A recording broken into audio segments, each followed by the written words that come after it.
How you doing?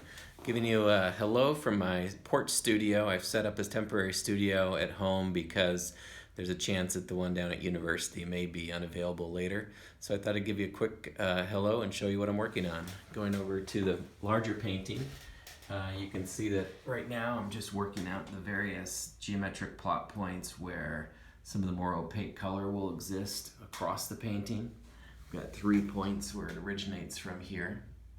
Coming down to the second painting, you can see that I've got the Pine Ridge flag on this side, I've got a US flag on this side, and then some of the more opaque symbol shapes coming across that atmosphere as you look here.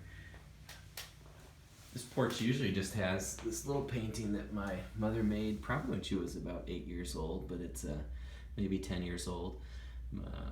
Nice moonlight image over a pond in the wintertime. I love it dearly, and it feels good, especially on a dreary day like this where everything's kind of cold and wet. But in here, things are feeling pretty good. So that's what's happening here. It's good to see you all, and hope you're painting or making art as well.